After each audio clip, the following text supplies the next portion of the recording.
सत्य की खोज में स्वतंत्रता से बड़ी और कोई भूमिका नहीं है। जिसका मन परतंत्र है, जिसका मन गुलाम है, वो सत्य के दर्शन को कभी उपलब्ध नहीं हो सकता।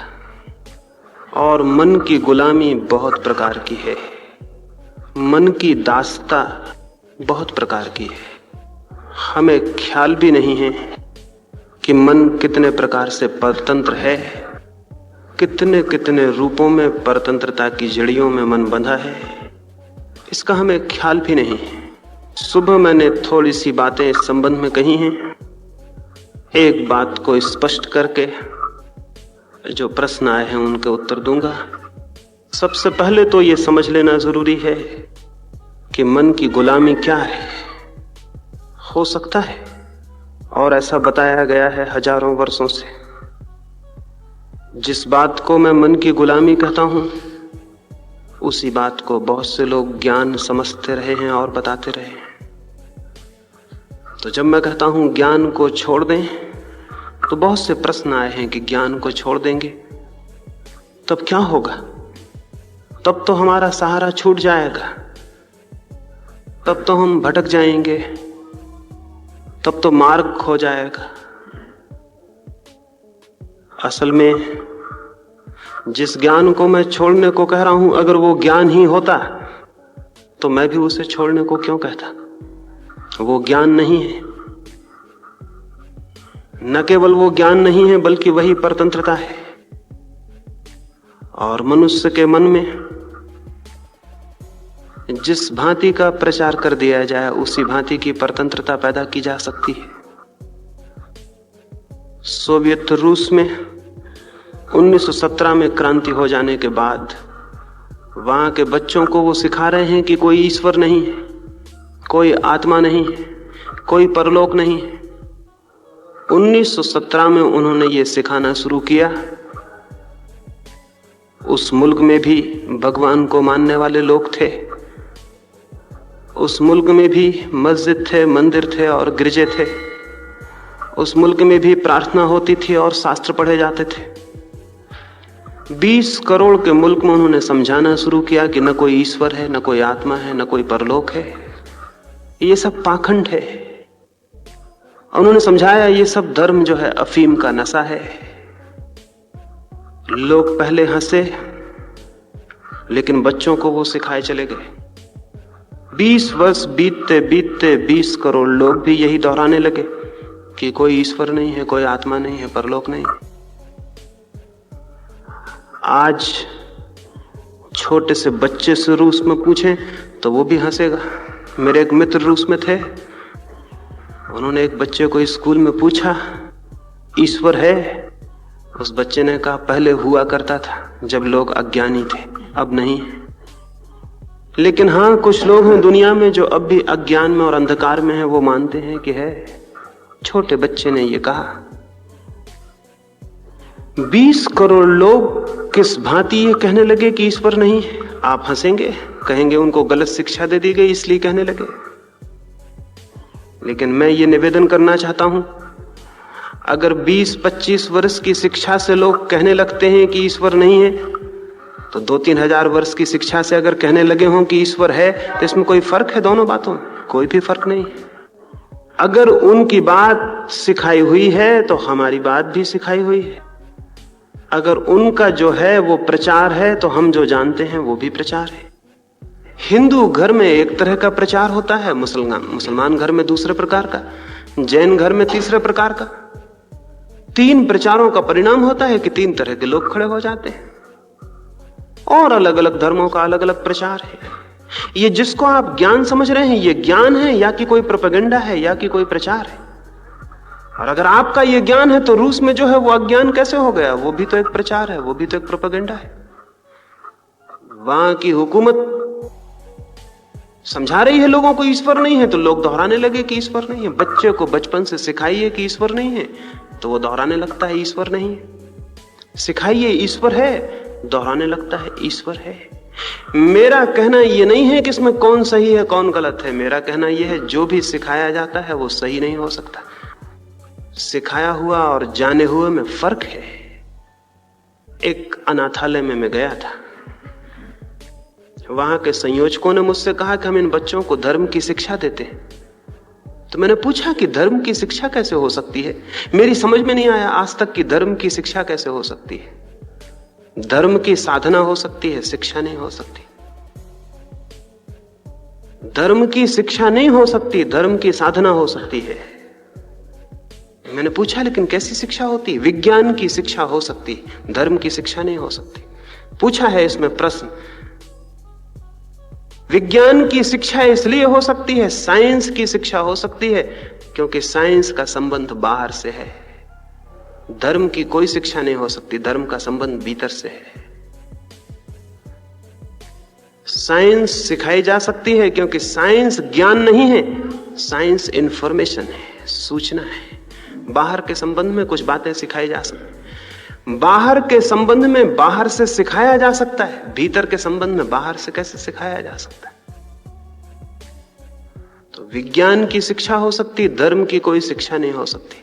हाँ, हिंदू की शिक्षा हो सकती है, मुसलमान की शिक्षा हो सकती है, जैन की, ईसाई की शिक्षा हो सकती है, क्योंकि ये धर्म नहीं है। इनकी शिक्षा हो सकती है, बाइबल की शिक्षा हो सकती है, गीता की और कुरान की शिक्षा हो सकती है। धर्म की कोई शिक्षा नहीं हो सकती। अगर धर्म की शिक्षा हो सकती तो हमने दुनिया को धार्मिक कभी का बना लिया होता। हमने स्कूल खोल दिए होते, विद्यालय खोल दिए होते, दुनिया धार्मिक हो गई होती। जीवन में जो भी गहरा है उसकी कोई शिक्षा नहीं होती। प्रेम की कोई शिक्षा हो सकती, कोई स्कूल हो सकता है जहां हम प्रेम करना सिखा दें लोगों को। और अगर ऐसा कोई स्कूल हो जहां हम प्रेम करना सिखा दें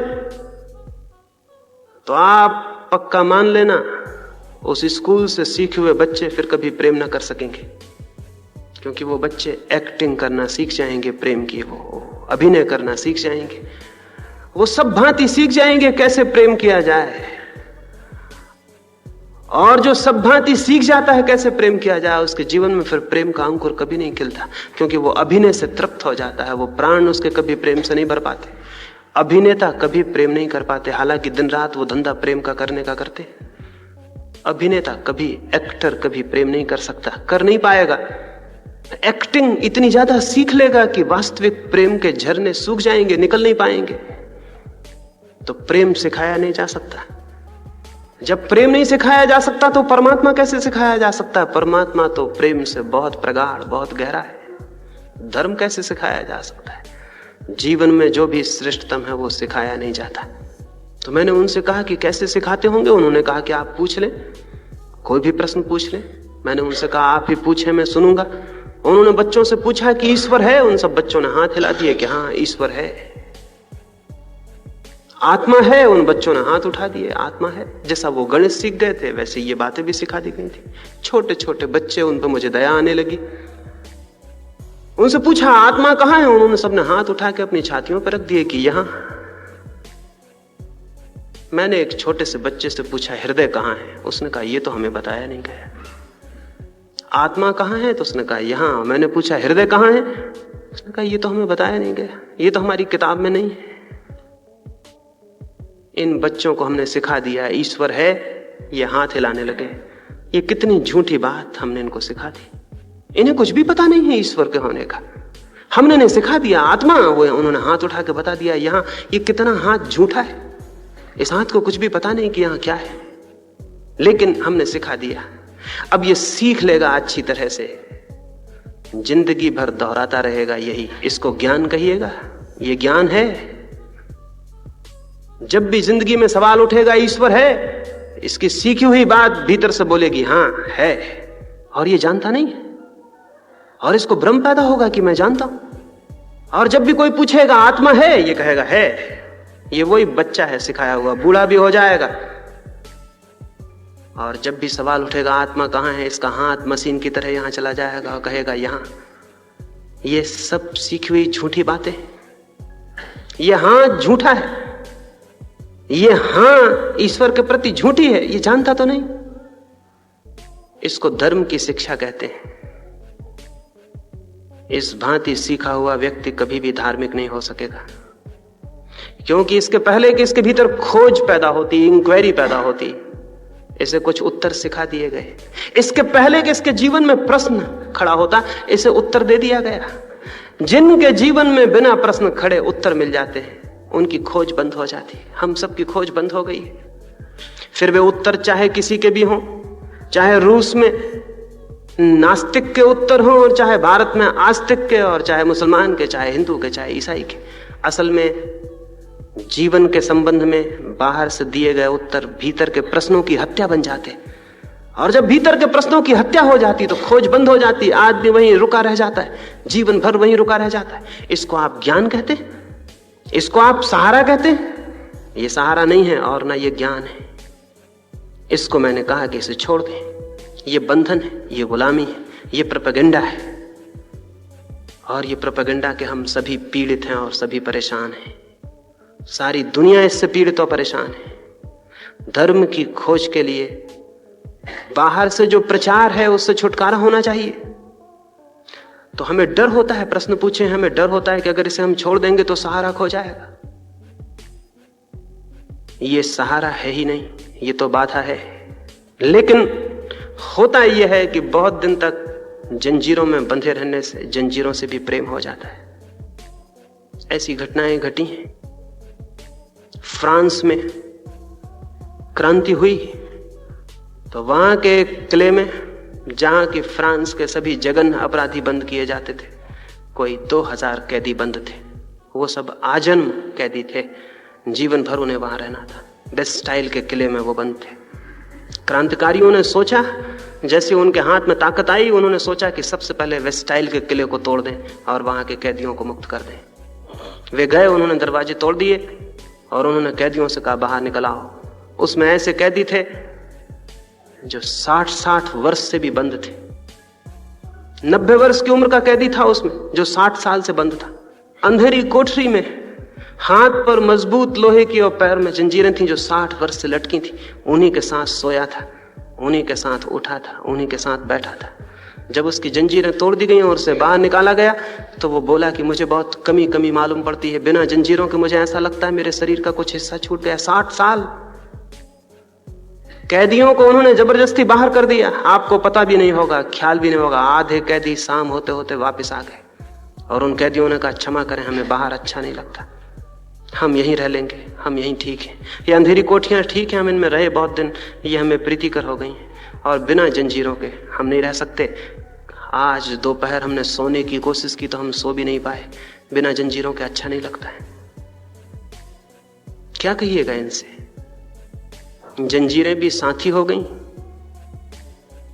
गुलामी भी साथी हो जाती, उसी को हम सहारा भी समझने लगते हैं। गुलामी में खतरा नहीं है, लेकिन गुलामी को जिसने सहारा समझ लिया उसके लिए खतरा हो गया। गुलामी खतरनाक नहीं है अगर मेरे मन में यह ख्याल हो कि यह गुलामी है और इसे तोड़ देना है, लेकिन अगर गुलामी सहारा मालूम होने लगे तब तो डूब गई बात, क्योंकि अब छूटेगा कौन, मुक्त कौन होगा। तो जिस ज्ञान को मैंने छोड़ने के लिए कहा है, असल में वो ज्ञान नहीं तो ज्ञान को छोड़ने के लिए कौन कहेगा, वो ज्ञान नहीं है। लेकिन पूछा है प्रश्नों में कि अगर हमें कोई ना सिखाएगा तो हम सीखेंगे कैसे? हमारा जीवन सब कुछ हम दूसरों से सीखते हैं। दुकान चलाते हैं, दूसरों से सीखते हैं। डॉक्टरी सीखते हैं, इंजीनियरिंग सीखते हैं, दूसरों से सीखते हैं। जीवन में जो कुछ है हम दूसरों से सीखते हैं। इसलिए ये भ्रम पैदा होता है कि जो भीतर छिपा है उसको भी हमें दूसरों से सीखना पड़ेगा। नहीं, जो भीतर छिपा है उसे किसी दूसरे से सीखना नहीं पड़ता। जो भीतर छिपा है उसे उघाड़ना पड़ता है, सीखना नहीं पड़ता। उसके ढक्कन हटाने पड़ते हैं, उसे खोजने कहीं और नहीं जाना पड़ता।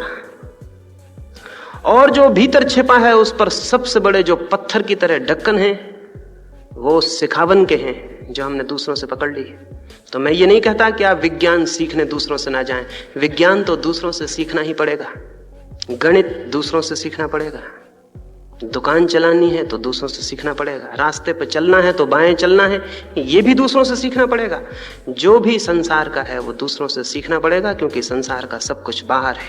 लेकिन जो भी परमात्मा का है वो किसी से भी नहीं सीखना पड़ेगा, क्योंकि वो सब भीतर है। ये दोनों को जब आप मिला लेते हैं तो मुसीबत खड़ी हो जाती है। बाहर जो कुछ भी है उसे सीखने के लिए गुरु की जरूरत है, भीतर जो है उसके लिए किसी गुरु की कोई भी जरूरत नहीं है। इन दोनों में भेद करना जरूरी है। इन दोनों को एक सा मत समझ लें, ये एक से नहीं है। जो बाहर का है वो बाहर से सीखना पड़ता है, जो भीतर का है वो भीतर से जगाना पड़ता है।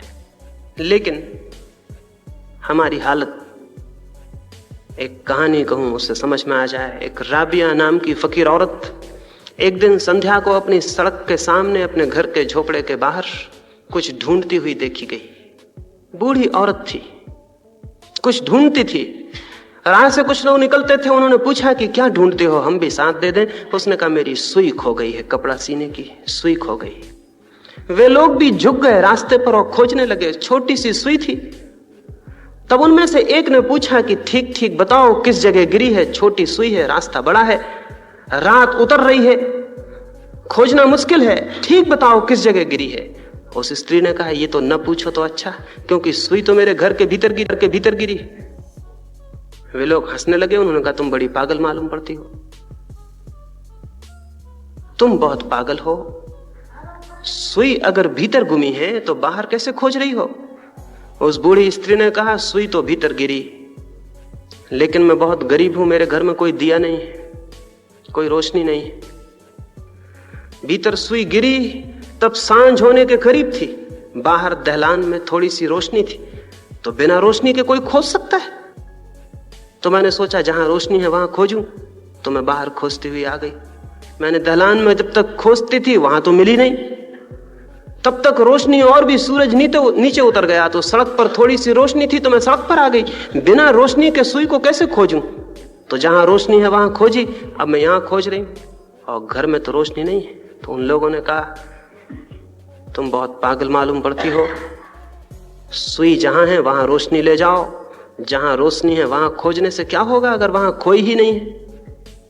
उस बूढ़ी स्त्री ने कहा तुम मुझे पागल कहते हो, लेकिन मैं सारी दुनिया को ऐसे ही देखती हूं कि सभी लोग बाहर खोज रहे हैं, जो भीतर गुमा है उसे बाहर खोज रहे हैं। तो मैं तो दुनिया जैसा करती है वैसे ही मैं कर रही हूं। सभी लोग बाहर खोज रहे हैं उसे जो भीतर गुमा है। असल में हमारी आंखें बाहर खुलती हैं, हाथ बाहर फैलते हैं, कान बाहर सुनते हैं, हमारी सभी इंद्रियों के द्वार बाहर खुलते हैं। इसलिए हम बाहर खोजना शुरू कर देते हैं बिना इस बात को जाने हुए कि जिसे हम खोज रहे हैं वो कहाँ है। अगर आप पदार्थ को खोज रहे हो तो खोज ठीक है, वो बाहर है। अगर आप चांद तारों पे जाने की कोशिश कर रहे हो तो ठीक कोशिश है, बाहर खोजना होगा, यान बनाने होंगे और चांद तारों पे जाना होगा। इसलिए विज्ञान की खोज तो ठीक है, क्योंकि जिसे वो खोज रहा है वो बाहर है। लेकिन जब कोई मनुष्य आत्मा को खोजने लगता है बाहर, तो गलती में पड़ जाता है। आत्मा कोई चांद तारा नहीं है जिस पे जाने के लिए हमें कोई यान बनाना पड़े, और आत्मा कोई बाहर की वस्तु नहीं है जिसे समझने को हमें किसी प्रयोगशाला में जाना पड़े, और आत्मा कोई ऐसी बात नहीं है कि जिसे कोई दूसरा इशारा कर सके। आत्मा कुछ है जो मेरा स्वरूप है, जो मैं हूं। इसलिए यदि मैं परिपूर्ण रूप से शांत होकर भीतर देख सकूं तो उसे पा लिया जाएगा।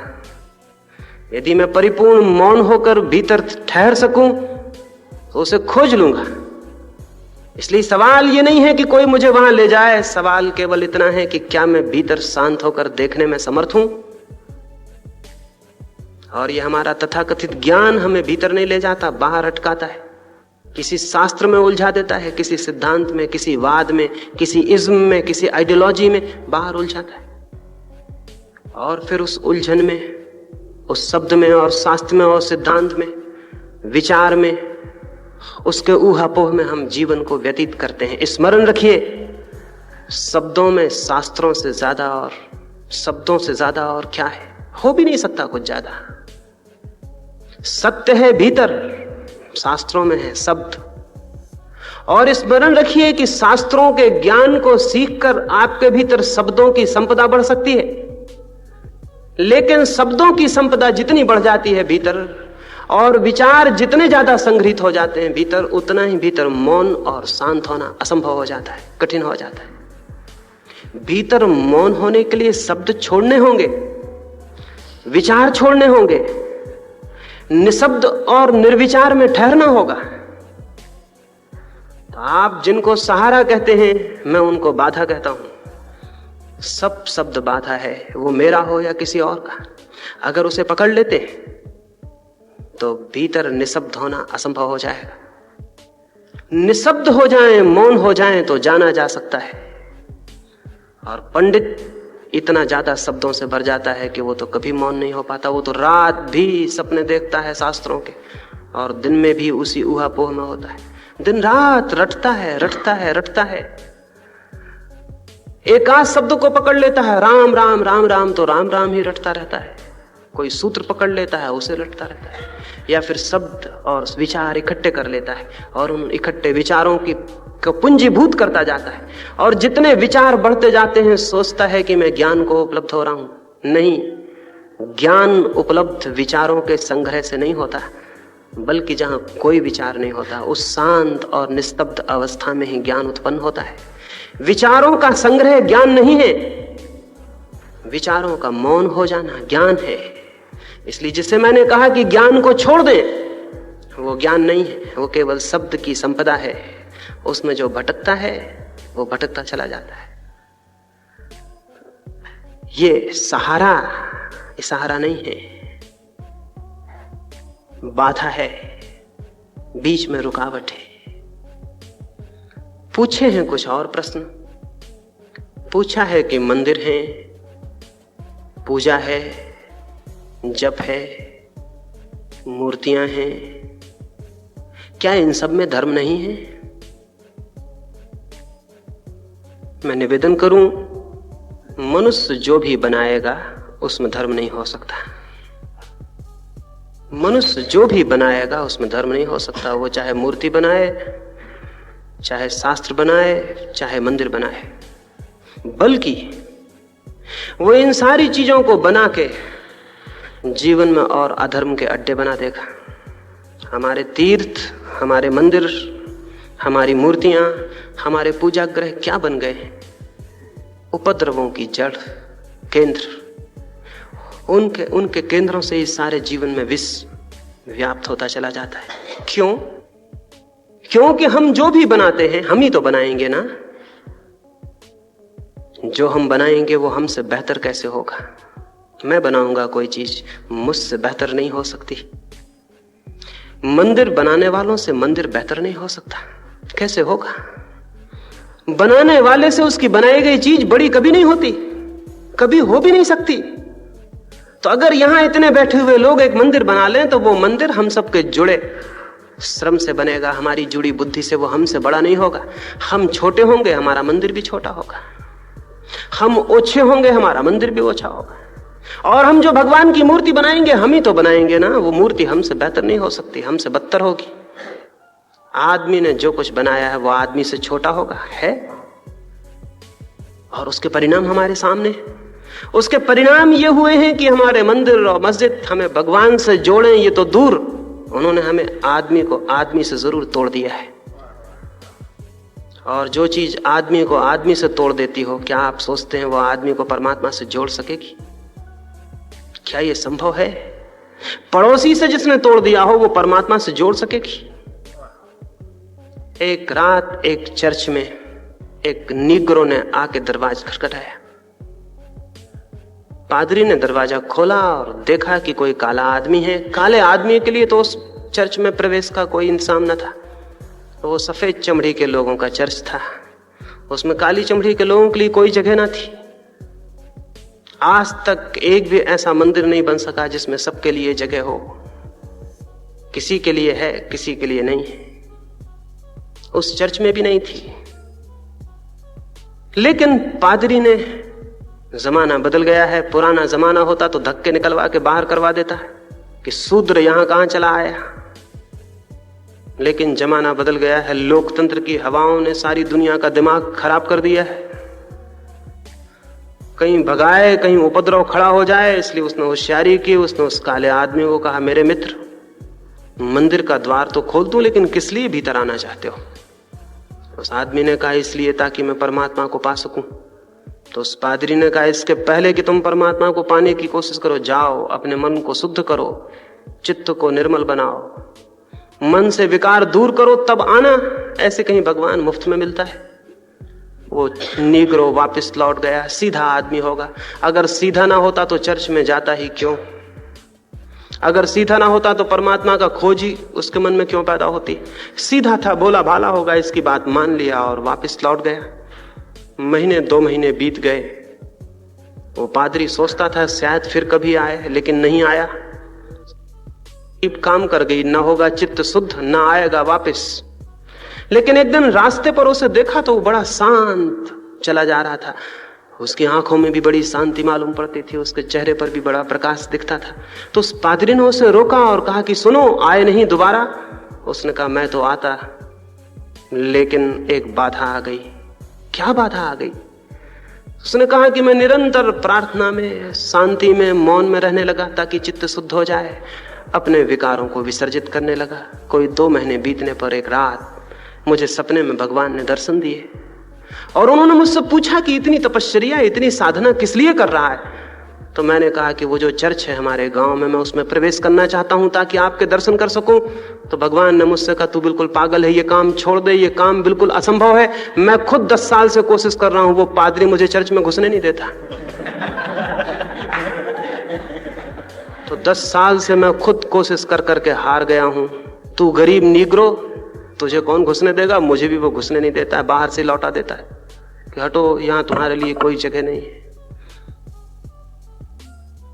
ये उस सपने में भगवान ने उस नीग्रो को कहा। भगवान ने अतिशयोक्ति नहीं की। शायद डर के कारण 10 वर्ष कहे कहीं नीग्रो घबरा ना जाए, लेकिन मुझसे भी मेरे सपने में उस भगवान ने कहा कि 10 वर्ष नहीं, मैं 10,000 साल से कोशिश कर रहा हूं। और उस चर्च में नहीं, किसी चर्च में और किसी मंदिर में मुझे आज तक नहीं घुसने दिया गया, क्योंकि पादरी पुरोहित दरवाजे पर रोक देते हैं, अंदर मत आना। आज तक किसी मंदिर में भगवान प्रवेश नहीं पा सका है, नहीं पा सकेगा, क्योंकि भगवान है बड़ा और मंदिर है छोटे। भगवान है विराट और मंदिर है सीमित। और भगवान की कोई सीमा नहीं, और मंदिरों में बड़ी सख्त दीवारें हैं, दरवाजे लोहे के हैं, बाहर संतरी खड़ा हुआ है, घुसना बहुत मुश्किल है। मंदिर हैं आदमी के बनाए हुए। आदमी खुद बहुत छोटा है, उसके मंदिर उससे भी ज्यादा छोटे हैं। लेकिन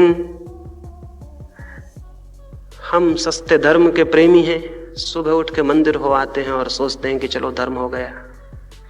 एक आदमी सुबह से उठ के मंदिर हो आता है और धार्मिक होने का मजा ले लेता है। धार्मिक होना इतनी आसान बात नहीं है, इतनी सस्ती और इतनी बाजारू बात नहीं है कि आप एक मकान से दूसरे मकान में चले गए और धार्मिक हो गए।